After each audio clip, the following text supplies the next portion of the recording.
dry here. The flood has been scientifically proven, or it hasn't been proven. You know. I'd argue with that though. Like even if it was scientifically proven, you can't you can't prove the timing wrong. Okay, welcome back. This is our third episode since returning home from our 2-year vacation. Ooh, wouldn't call it that. Yeah. Tanner is unfortunately a little under the weather today, but he's still here. And we're also here with our friend Cameron Braithwaite. That's me. I'm glad to be here. Cameron, where are you from? Let's do the plan of salvation. Yes. Let's do it. Where you are, where you come from, where you going? and where you go after this life. Just kidding. I'll just start with this first because on my mission, when people ask where I'm from, I would say I'm from California because that sounds way cooler than Utah. Did you actually say that? Yeah, I did. Are you actually from California? Technically, I was born in California, but I am from Utah. So you can just say that. Like I was born in California. It's like California. Not really deceptive, but a little deceptive. Right. But, you know, yeah. It's true, but yeah. So I'm from Linden, Utah. Growing up there my whole life. Went to Pleasant Grove High School. Met these guys in junior high.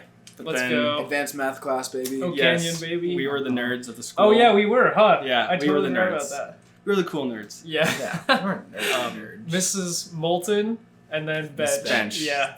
Those are the glory great days. teachers. Yeah. Fantastic. Mrs. Bench actually was a really good teacher. It was great. She messaged me like on my mission a couple times. Actually, she's so nice. Yeah, she's honestly, really nice. it's because of Mrs. Bench that I got in the habit of turning in every single assignment for my classes. Because we had that goal our 9th grade year to get in all of our assignments for the whole year, and we all did it. After that, I was like, why don't I get in all my assignments everywhere? Yeah. And I never really worried about points that much. Yeah. So shout out Mrs. Bench. Sorry, Nice. but let's go back. So we met there, and then you guys went to Timanogus High School. I went to Pleasant Grove. But yeah, Cameron and I grew up like a street away from each other. literally. Yeah, they all really yeah, close. We also played basketball for OK. O Squad, baby. O Squad, that's right. Is that a thing? Do you remember that? Forgot about that. He was like, caca. Shout out Jacob Robinson as well. Oh yeah, Jacob Robinson He's on the plays team. for BYU. Number 0. When he posted like that he's on the team, well, he posted some picture and I was like that he changed his number to 0. Yeah. And I thought about commenting over O Squad, right? But I didn't actually do it. But Jacob, if you're listening, we're big fans. Big fans. Every time you make a tackle, I go crazy. yeah. I'm always super stoked when I hear his name. Yeah. Okay. Anyways, sorry. Yeah, we get distracted pretty You good. keep I like this. distracting I like this. No, this is great. Yeah. So I served my mission in the Berlin, Germany mission. Served there for a year and a half. Served in Tucson, Arizona for 4 months because of COVID.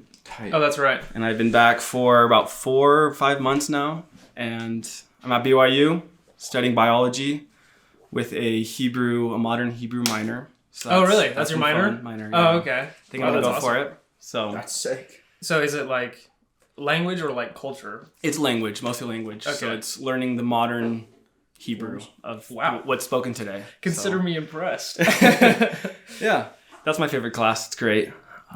Sick. And the plan is to become a dentist, Hebrew speaking dentist. I was actually gonna say something. Go out that to effect. like Israel and like do some dentistry. Like there's like humanitarian. And do trips or some. something. I mean, they're pretty well off there, so I don't think they. Well, I don't know if I can say Sure, this, that's but What? their teeth are pretty bad. Well, I'm sure. They need some ortho. Just kidding. Well, they can't afford it. If you're watching, I feel like this, dentistry is anyone- like a luxury. It Like is. if you live in a It's true. first world country, it becomes more. I saw some of the wackest teeth of my life on the mission. I'll tell you that. Okay, so did I. I was in West Virginia. Yeah. Yeah, There's some weird teeth out there, you know? whack teeth. That's my landlord we're looking at. Oh, what's up? Hello. He's gonna get mad at us for starting a business down here. Is that in the lease contract? Yeah. Yeah. No, but I went to Jerusalem 2019 for like an HEFY trip. Oh, sweet. Fell in love with the place and the people, and so I want to go back, go to the BYU Jerusalem Center. Okay, yeah. I've So- had some friends who've done that and they've loved it. They said Yeah. it was like the best time of their lives. I just gotta save up the small fortune it is to go there. So So did learning German have any influence on you, like wanting to learn? yeah, exactly. Okay. I learned German and I loved the learning process. I love German's all right, but like the process of learning a language, I loved it. So combined like the love of languages with this Jewish culture into one. So That's sweet. That's really cool. That's super sweet. Yeah. It's a good skill. Some have the gift of tongues. To some is given. We'll see about that. You teach the language try at the it. MIC. I would say You're a I'm probably language the major. worst Japanese speaker there. Dang. Out of all the teachers. Hopefully I'm better than the students. Nice. But not the natives. Is there Anyway. anything else about me? I think I like basketball. Yeah, what's some hobbies? Basketball? I play the bagpipes. It's also that's right. super. I remember, did Interesting you ever thing. see that news story on Cameron when he Oh, lost no, his it's bagpipes? bad. Lost your bagpipes? It's so funny. Play the clip. play Just the kidding. Do not play the clip. For the bagpipes, I've dabbled in triathlon. I think your brother does, sick. does Yeah, my brother triathlon. does. Oh, that's right. That's right. And I say dabbled because I've trained for a race. I've never actually done one, but I want to. So I feel like I could do a triathlon, but except for the swimming. It sounds terrible. I remember the first time I jumped in a pool after my mission, I just sunk like a rock. yeah, Interesting. got good bones, Clint. Yeah. Well, I just need to actually try to practice, I guess. Yeah. Okay. You have to learn. You actually have to learn how to swim. Interestingly enough. Yeah. Well, surprisingly enough, we don't have Cameron on today to talk about Hebrew Okay, yeah, or no. bagpipes or Jacob a lot of Robinson. really no. I'm not. It's not a bad thing. I'm saying there's just a lot of interesting things to dive into with Cameron. Yeah. Fascinating. So, okay, Really. one thing I really admire about Cameron is his ability to state his opinion without sounding preachy. Okay. Okay? Yeah. So, for example, whenever you hear me stating my opinion, you could hear it for blocks away. Yeah. And I would say that I admire that about you. I wish I had more of that in me. You know, so. Well, A yeah, little more I gusto. call it zeal, Yeah. passion, Zeal. if you will. Yeah.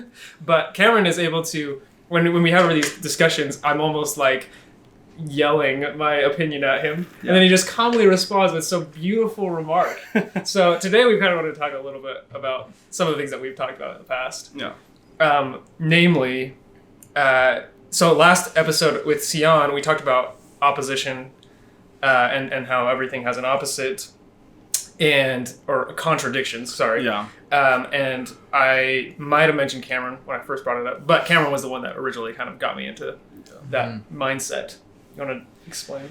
Yeah. So the principle is all about finding a balance. So you mentioned like an opposition in all things, which is just one side of it, because I think everything has a good opposition and then the bad. You know, A contradiction. a contradiction. Yeah. But what we want to go for in this principle is not so much a good and a bad, but a good and a good. So that reminds me of something Yeah. I learned in our communications class. It's what Aristotle coined as the golden mean. Yes. It's where he takes two extremes. You could take something like recklessness and cowardice and like find the happy medium. Because when you're too bold, you can become reckless. And when you're not like confident enough, you can just be a coward, you know? So Yeah. kind of along those Yeah, lines. exactly. I think like a classic example of this is mercy and justice. Like that's the easy go-to. Like both of these principles are good, you know, but if you take just one of them and just hold one of them in your hand, and you take it too far, then it can become like a vice in a sense. Right. So we want to hold both. I think some people say it's Love like and law. love and law. Yeah. It's like a coin, and the coin has two sides, and so you want to find that balance, the happy medium. Mm-hmm. You don't want to just throw out the coin. You want to keep it. So, Right. Yeah. Yeah, so I feel like in particular with justice and mercy, it's a hard one to find the balance. One of my favorite lines in a hymn, don't remember what hymn it is, but it is like where justice, love, and mercy meet. Yeah. Right? Yeah. Yeah. That's a What great is that? line. I know there's a talk titled that by Holland. Or justice, I don't Which- know. So I'll check it. that line mentions. It was what, you guys How gave me great that. the wisdom and the love, where justice, love, and mercy meet. So That's, yeah, that's my guess. yeah. I could be off. What's so cool about that is it has justice and mercy, and right in between you have love. And the guy that I was learning this from, he talked about everything has a polar opposite, but he did find one thing that doesn't, and that is love. Oh, love. And not specific, not just your Well, because it has an opposite as in hate, but it's not a good. But is what you're saying? what he's saying is if you take like the pure definition of love, so like charity, like the Christ-like definition of love, you can never have too much of that. You can never be too charitable. Like not like give money away, but you can never be too Christ-like loving. Yeah. So there's a difference between loving and just giving away. Yeah. But when I say charity, people it can be like that. Yeah, for sure. But he made the point that when you do strike the balance between two polar opposites or two polar positives, that middle is charity. So what's cool about that line, where what does it say again? It says right. So it's the 6th verse of the hymn, "How great the wisdom and the love." It says, I was right. How great, how glorious. How great, how glorious, how complete, redemption's grand design, where justice, love, and mercy meet in harmony divine. Yeah. Great line. Bars. Yeah, I like it. Just this last general conference, they did this really great rendition of How Great the Wisdom and the Love. It was the last session, Sunday afternoon. I would highly encourage anyone who's listening, go back and listen to it, because it was fantastic. Never heard anything like it. Well, I don't think I've heard like a sacrament hymn in general conference before. So yeah, that's true. Cool. Anyways, you sent me like this list. Yeah. And I see you have it pulled up. I do. What are some of your favorites on there? Yeah, I can share some of my favorites. A lot of these I've gone from someone else, and a lot of them I've been kind of making a list as I go. And a good way to know if you have one, if you've made one, is if when you have two words or two principles, if you can just say yes to both, that's a polar positive. Like, interesting. Just so it's not one or the other. It's just yes. It's like paradoxical, you know. So, one of my favorites is lion versus the lamb. So is Jesus Christ? Oh, lion. Oh. Yeah. I don't know, like, you lying, dog? Is Jesus Christ a lion? You know, Judah. Right. Or is he the lamb? And, interesting. That's a good one. And he strikes the happy medium, and he says yes to both. And I think that's really cool. How blessed are the day when the lamb and the lion shall lie down together without any ire. And when we hear that, we always think, okay, the lion's going to become meek and tame, and it's going to be more like a lamb. Interesting. But that means also that a lamb is going to become like a lion. Like ferocious? You know, like bold and all the attributes of a lion. Like, yeah. Quick. Courageous. Yeah. Exactly. Yeah, because I think one that's kind of interesting is like missionaries, well, not just missionaries, but people in general are like, what's the balance between confidence and humility? Yeah. Right? I don't know if that's like on there. That's one. That's perfect. Okay, yeah. Awesome. Yeah. Oh. But like, I feel like when I remember in seminary, Brother Ray actually, he was talking about this. Yeah. Brother Ray, 9th grade. Shout out Kyson and Brother Kyson, Ray. Right? Yeah. But he was talking about how when we're complimented, we think that it's the humble thing to be like, oh no, that's not me, right? Yeah. And just kind of like downplay it. Aside. Yeah, but I think that it's more gracious and more almost more humble, right? To say thank you. Thank you. Yeah. I mean, if you notice Jesus in the New Testament, people, so good master, what shall I do to inherit eternal life? He doesn't say like, oh, I'm not good. Well, he says, why callest thou me good? Yeah, he says, why callest thou me good? And he also does a good job of deflecting it to Heavenly Father. That's true. And giving the glory. He stays within truth as well. So if he is the Messiah, he's not going to like push that off and say, oh, no, it's not me, guys. No, he's going to own it because it's true, Right. But he won't be, in a way, he won't be prideful about it, which is cool. Yeah, right. And that's what I love is like the balance between humility and pride. Yeah. Accepting compliments is difficult, though. It is really hard sometimes. It's just like, what do you do? Yeah. Oh, wow. Thank you for noticing. I know. I've really been working on it. Yeah, I know. Thank you. And it's awkward just to say thank you and like, what else? You feel obligated to return the compliment. Right. What it reminds me of, it's just like, I love walking through campus and listening to other people's conversations. Yeah. Every time I see two girls meet up, they'll be like, oh my gosh, you're so cute today. And like, oh my gosh, really? Thank you. Oh my gosh. Yeah. And then they get into it. It's just like their formality. Right. I guess, you know? Yeah. I'm sure. But like, I mean, even like the littlest compliments. Someone could be like, wow, Clint, I like your shoes. And I'll be like, wow, thanks. And I don't know what to say after that. Yeah. Right? Yeah. I guess you can like return the compliment, but then you have to like really be on your game. Yeah. You gotta be which is why on your game. Which is why complimenting is good though, by the way. Yeah. Because if you're looking for ways to compliment someone, then you're just in the mindset. Ready. Yeah. You're just ready for it. Right. You know, just shoot out. This compliment shootout. Yeah. I remember on my mission, I like made a goal to compliment someone every day, and it was actually a lot harder than I thought. I thought shoes I are would be go-to. like, Just yeah. Shoes are. I've seen people's I've seen people's faces on a doorstep go from like, "Why are you here?" to like, "Oh my gosh, thank you!" when they compliment their shoes. Yeah, for sure. But I feel like it's almost harder to compliment, say, your companion or like a sibling or family member than a stranger. Yeah. Right? Because it's just polite to do it to a stranger. Yeah. But your siblings, it's like, okay. You don't have to be polite around your siblings. Right? Yeah. So that's why it's good to compliment people. Anyway, sorry to detract from the point. How many should I share? Because like it's really hard to just pick a few. Just go with one more. Okay. One more. That's I'm just terrible. kidding. Okay. Can I do two more at least? Yeah, for sure. So one that I like is male versus female, or masculinity versus femininity. Is that a word? Yeah, sure.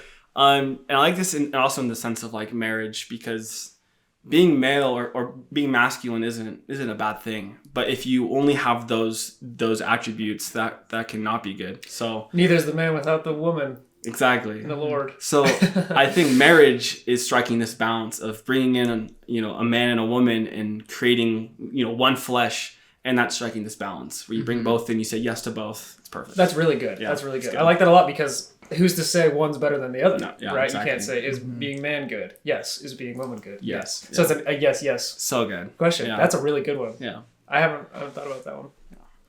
Any thoughts?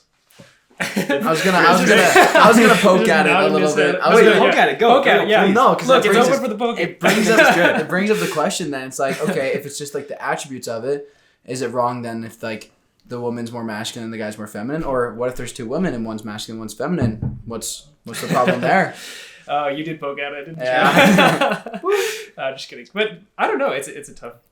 I like the yin yang symbol, because it's not just black and white. There's like a spot of it's a mixture, and so a man isn't just 100% testosterone or just like manliness. There is the feminine side, and same with a woman, and so there is this mixture, and it's not 100%.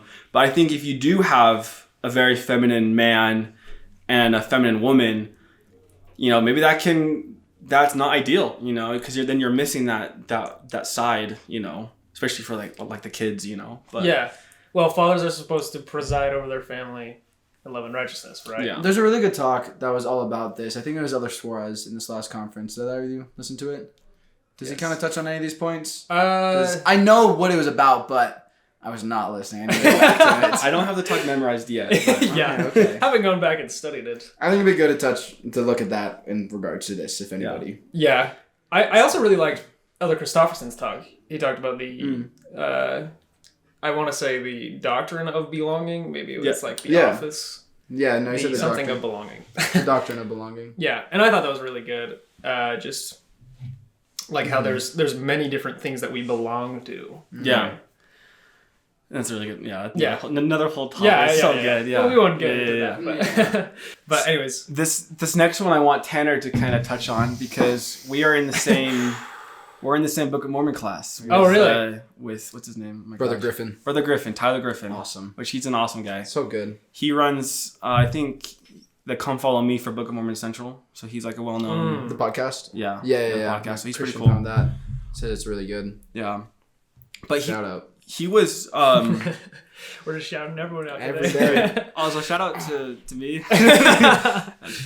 But we were talking about Korihor, the Antichrist.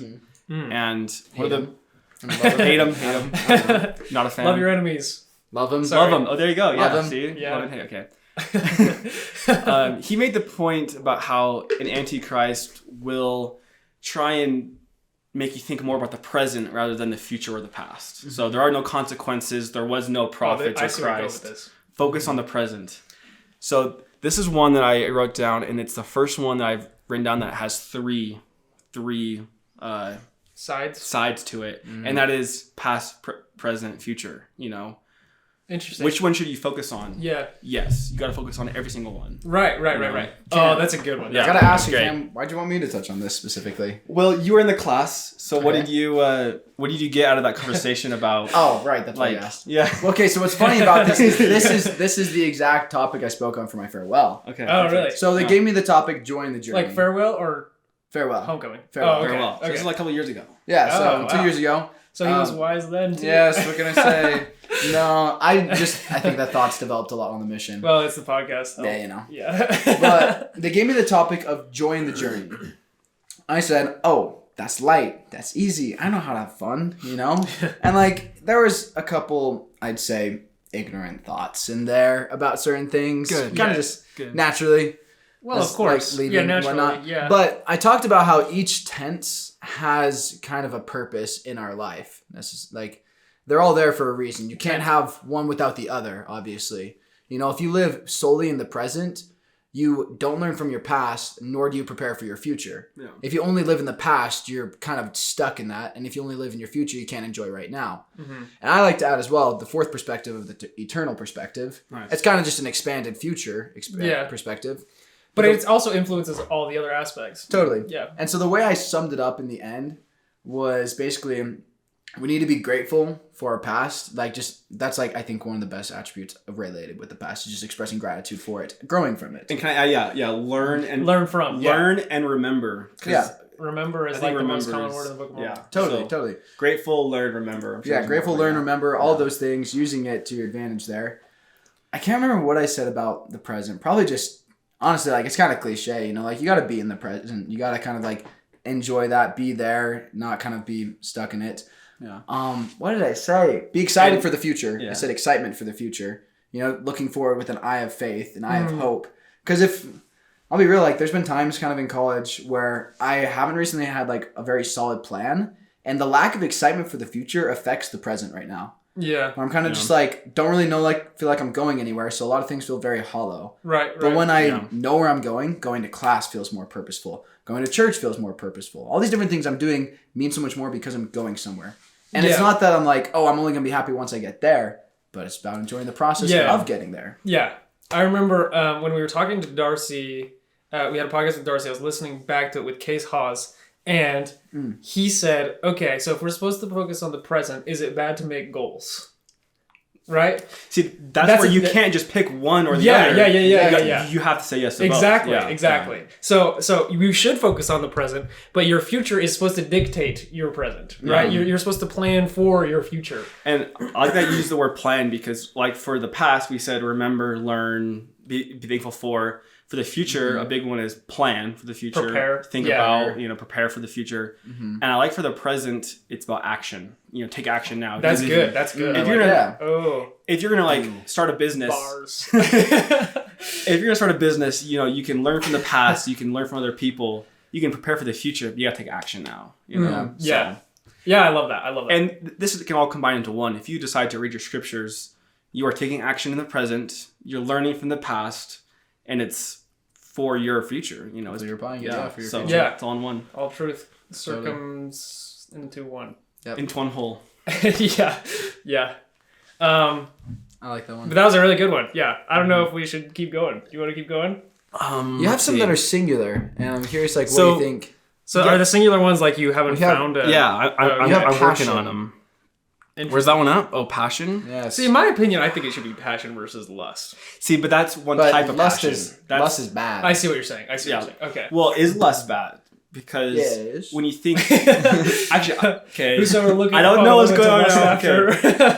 don't quote me on this, but is it considered lust if you just think someone's pretty?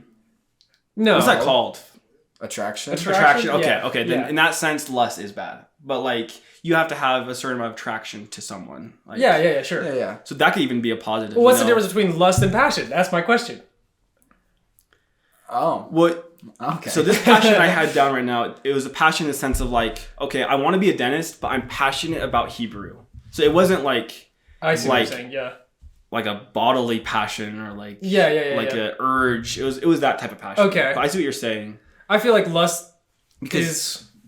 Well, Sorry, go it's- ahead. in the Book of Mormon, it says to bridle your passion. So he's saying, hey, look, you have this passion. Let's tone it down a bit and let's find that middle between something else. So, bridle your passions that ye may be filled with love. I think that's an interesting phrase. And in the context, it's like chastity and like lust. Sure. But I mean, it seems like by definition, if you bridle passion, you're like moving away from love, wouldn't you say? What does it mean to bridle passion? You'd say. So that's a good question. So bridling, I heard it's like something to do with a horse. So yeah. And have you guys heard that before? Yeah, it's the thing that's in the horse's mouth. Thank you. And in a sense, it's like taking control of it, you know? And what it means is these maybe these lustful feelings, they aren't inherently bad. You know, where they start from in the fruit, or not the fruit, but like the seed is actually a good thing. And so he's not saying get rid of passion, you know, completely just put it in a box and throw it away. It's saying let's contain it. You know, and let's use it in the right time, place, circumstance. Right. So that's really good. Yeah. I like that. Well, so yeah, kind of what I was going with that, with the, you know, it would seem like if you bridle your passions, you would have less love. Sorry. Pull it back up. Sorry. Go on. But like with the example of the horse, if the horse is left on its own, it's unbridled. It's wild, right? And if it's bridled, controlled, then it's able to do a lot more, but it's controlled, right? And it's able to do fancy tricks, and you're able to race backflips, and maybe not backflips, but you never seen a horse do that? He just unbridled. Have you? Thing, dude. No. Sorry, but go ahead. I was just gonna make a comment on, because you Googled the definition of lust, and this is what I was saying before, where lust isn't necessarily like an evil thing, because this definition says very strong sexual desire. So sexual desires or attraction, those aren't bad. You know, those are godly in a sense. Sure. But it's when they're not bridled. You know. Yeah. Not bridled. So. Well, I would say lust is unbridled passion. There you go. Okay. Sorry. No, it's funny because I look back at a podcast and Clint made a comment, and I can't remember which one it was exactly. I think it was one with Sion. But you mentioned that certain things are placed in our life just to overcome them. And you said that about the sex drive. Right. Yeah. And I think, like, obviously, wrong. like, I think that's wrong. Yeah, but like, you think so? But let's say, okay, I think you could be looking at two different ways. I don't think you mean entirely like, yes, it's just purely put there for us to completely throw away. Yeah. There you go. You know? But it's for us to learn how to control. When I listened to it there, I took it kind of how I think Cam took it. It's like, oh, he means we're just supposed to throw it away. We're supposed to be a bunch of incels over here. And well, you can say the same thing about hunger, right? Hey, it's just fast. But if you legitimately went without food, then you would die, right? And so the same thing with your passion.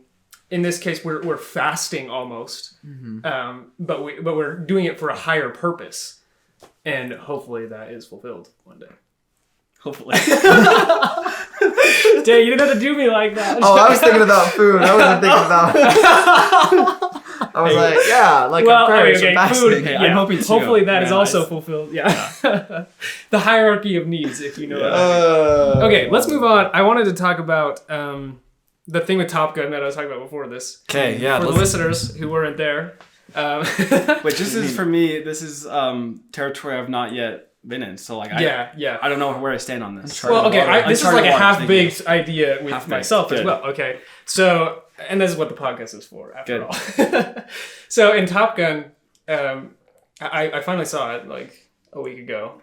For the first time. So good. Actually, really good. Ago? Yeah. Good. Congrats, dude. About time. I know. I've been getting that a lot, but finally, it's really good. It's really, really good. Just watch it again. But I think it's so the big thing in Top Gun is the crucial moment where the rooster or hen. Rooster. Okay. I'm sorry. Okay. The rooster. So Top Gun or Maverick presumably dies. And Rooster is flying away, and the commander is telling him to come back, right? And he chooses to go and save him. So we celebrate that. We're like, he made the right choice by disobeying the commander, right? In America, it's a very American idea to rebel, right? But what's the difference between... founded upon that. Yeah, exactly. Good point. What's the difference between that rebellion and like a criminal that he's technically a rebel, right? He doesn't like the rules, he et cetera, et cetera. So another thing that I brought up was, is it wrong for a slave, I don't know, what's the phrase? Is it wrong for a slave to escape slavery? Yeah. Right? Because we believe in honoring the law of the land. The law of the land is that slavery is okay and that slaves are not allowed to escape. So is it wrong for a slave to escape slavery? What are your thoughts? I kind of want to get more at like the principle of like disobeying the law for a righteous purpose. Is that correct? I think that's the big thing at the end of the day. Is like, for what reason was it done? You know? Whichever holds the higher moral ground is essentially the question. Yeah. Okay, I have a few thoughts. Okay. I think Sion mentioned this. Well, I just watched a couple of clips, but he was mentioning order and chaos, and so when you follow the law, that is going to create order. And so I think it's recommended to us to keep the law of the land because that's going to create order.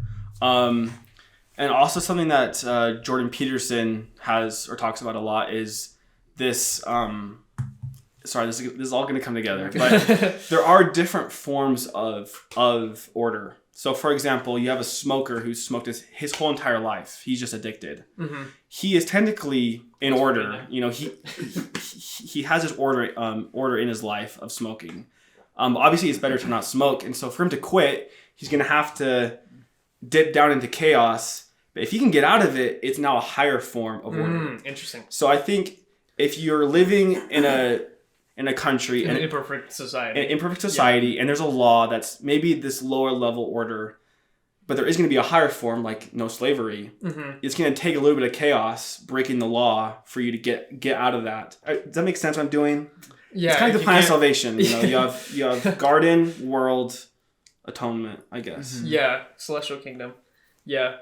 That's a good model. I like that a lot. Well, yeah, and I think about it personally in my life. Every time like I recognize I need to be living by a higher moral standard, there's kind of, in this case, as we're kind of defining it, a bit of chaos amongst it. It's more kind of that confliction, that uneasiness, that kind of, I don't know. Like, I remember there's one poignant lesson in Sunday school I had one time from Brother Idy where he just talked about next level discipleship. And I remember sitting in there and just like, what? No, I'm doing enough. Next level? What is this? Yeah. And it just like, it stirred so much in me. And like, it kind of like, but like to bring that forward, I had to kind of drop, not necessarily like drop like my morality. Cause I feel like this like scale, if we're looking at it, is like X and Y sort of thing. Like the order is like this level like morality. But it was more kind of a sense of like comfort almost. And like I had to like drop a lot of comfort levels. And then I could get up and I'm a lot more comfortable now than I was before. I like that a lot. And by comfort, I mean like at peace. Yeah. I guess. That's really interesting. So I kind of wanted to turn what's the word? Turn the time over? No. Shift. I kind of wanted transition? to tie. I wanted to tie this into, Okay. I wanted to tie this into The Dark Knight. Okay. Wait, can I make one comment? It's just so random. You mentioned No. Rooster. So my dad's gamer tag. He got it from the very first Top Gun, and one of the guys' name is Goose. His call sign is Slider. Slider, So going on my whole life, this is his name on his World of Warcraft or whatever he plays. It's Slider. So I decided that, like father, like son, I'll take a call sign from the new Top Gun to make it my gamer tag. So mine's Rooster. Oh, really? Yeah. Okay. That's Anyways, Dark Knight. So mine is The Dark Knight. No, just okay, really? No. Wait, how did Slider go to Rooster? So like he just picked a name from the first Top Gun. So I picked a name from the second Top Gun. Okay. I thought you meant like how he was a goose and then he was a rooster and you're like, and so he was Slider and I was Rooster. I'm like, what is the connection between a Slider and a Rooster? Slider and Roller. Yeah, I was Roller. Yeah. I don't know. Anyways. One more thing. I'm so sorry. No, you're fine. You're fine. About that movie too is there's actually a polar positive in that movie when they're training to go through spoiler alert here. But when they're training to go through that cavern, and they have to do it within a certain amount of time, but if you go too fast, you're going to crash. And so that's a good one. You have Rooster, who he's the side of like, hey, let's take it slow and let's make sure we don't crash. But he's always coming up short. And then you have Hangman. Hangman's the side of, heck yeah, let's go full throttle, but he's been crashing. Right. And so both are the two extreme.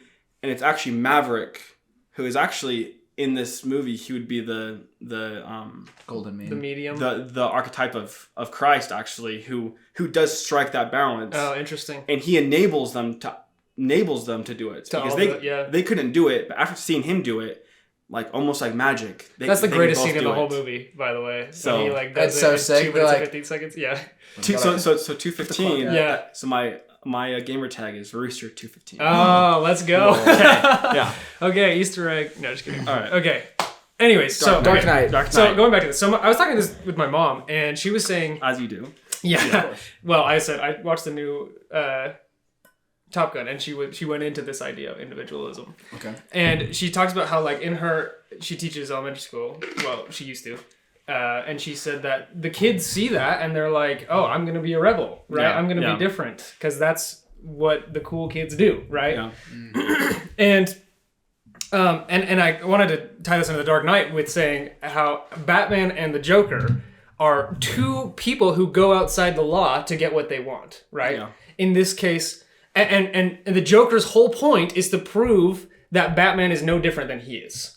Right, he wants him to kill him. That's a right, good point, yeah. that scene where they flip the semi truck and he's running at him. Right, yeah. he wants him to kill him. Yeah, because he wants to prove that they're no different. Yeah. But because Batman has rules, and maybe they transcend the rules of the land because he goes outside the law. Yes. Right, and so they're both rebels, but one's heralded as a hero and one is a villain.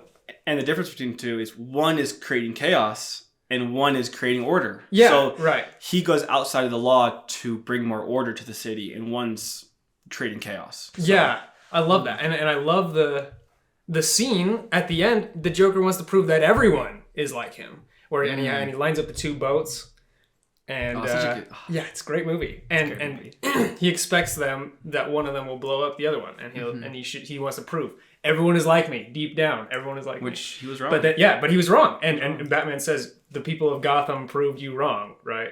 At the end. So it's a great illustration of that. Christopher Nolan. I need to watch that again. I don't think I picked up on any of that when I was watching it before.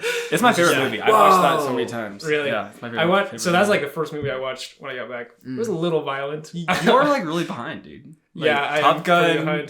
Yeah. Yeah, Top Gun. No, it's dark. It's a dark movie. It's Top long. Gun? It's a Dark Night. No, The Dark Knight. I mean, it's like actually like the theme is very dark. Yeah. Oh yeah. And the Joker's violent. Yeah.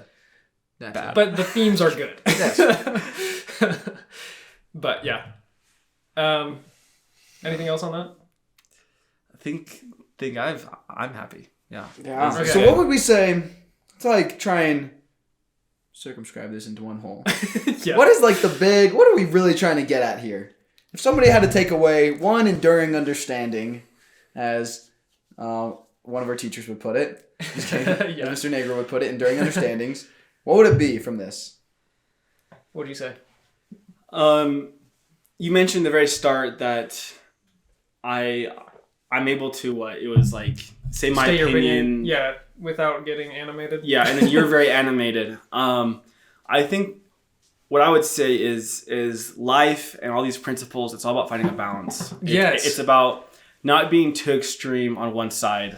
All truth circumscribed in one whole. And so I think for me, as I've been making these lists and I've been pondering, I've been able to like see some of these principles in my own life. I think one of them was, which I won't bring it all up, but this has been a fantastic episode. Yeah. Like faith and reason, just like being able to like not just like, okay, that's a cool concept, but literally like apply it and say, okay, where do I stand on faith and reason? I think it was my biology class where it's talking about that's a good example. About evolution. And so it was forcing me to like, okay, where do I stand? I was more on the faith side.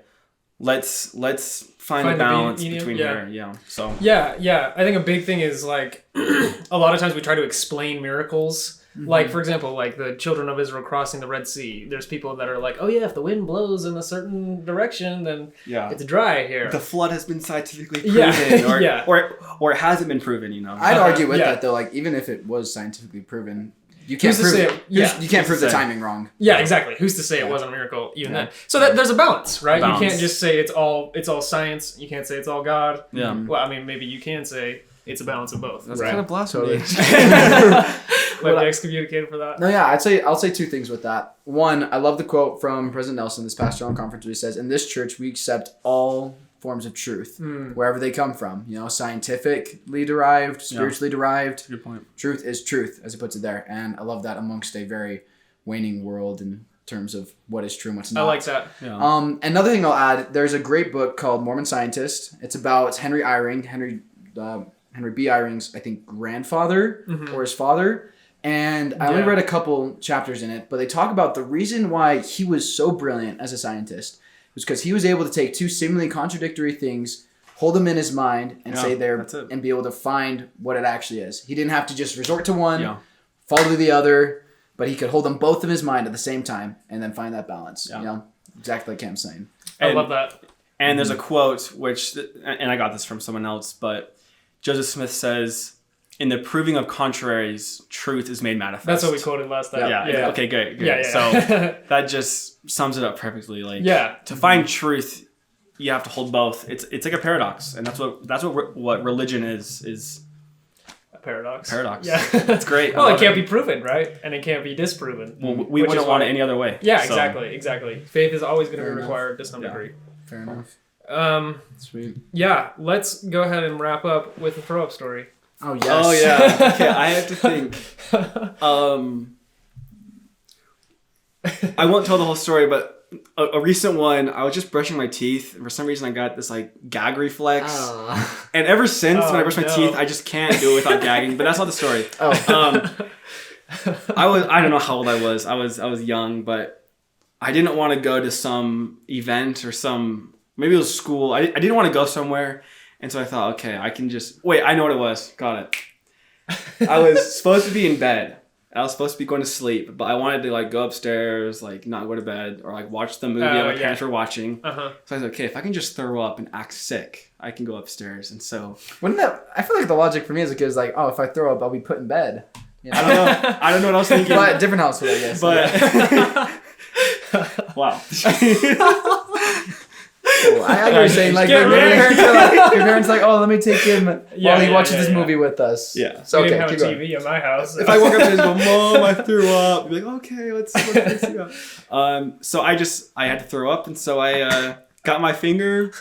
If I could just tap the little. Really? Your gag reflex? Yeah. If I could just tap that little, what's it called? I don't know. Uvula? Throatoflap. Yeah. Throatoflap. It's uvula. I know. Uvula. That's what soccer calls it. If I just tap it, the gag reflex will come and game over. So I did that. I threw up and it worked. Wow, so that's game hilarious. plan, yeah. That is success. I gotta say that's And you watched a movie. Watched probably Survivor. Or I think that is honestly I don't even know what the word is for that. It's just I don't think I could bring myself to do that as a kid. Yeah, you know? Yeah. I was determined. Yeah, that's very. Yeah, there is no of you. chance that can circumvent a determined soul. Do you know what I'm talking about? No. Oh. Anyways. Impressive. Well done. Yeah. You got some crazy willpower there. Yeah. Thank you for having me, guys. Yeah, thanks for being on. This has been a pleasure. great episode. I don't want it to end. Having too much fun. Well, I have more. Be on the lookout for your own contradictions in life. Be aware of them. Live in the balance of them. Find the balance. A bunch of people have reached out and asked to be on, and to be honest, I don't remember. So go ahead and reach out again. We'd love to have you on, and come with your ideas, like Cameron. Yeah. This is what the podcast is all about: is just discussing whatever's been rattling around in your brain. Exactly. We're just peering inside of you. Yeah. Like a CT scan. Whoa! Give me some. I was going to ask why that's the name. Did you know why? Of course, I've watched every episode. Yeah. Do you actually know though? No, it's Clinton. Yeah, Clinton. Yeah, Okay. I got it. CT. Yeah. CT. Yeah. I think we can cut it all right there. I'll cut it on the DAP. And then we'll just have this be like the after credit conversation. Yeah, Cool. sweet. That's it. We're on it now. That was good.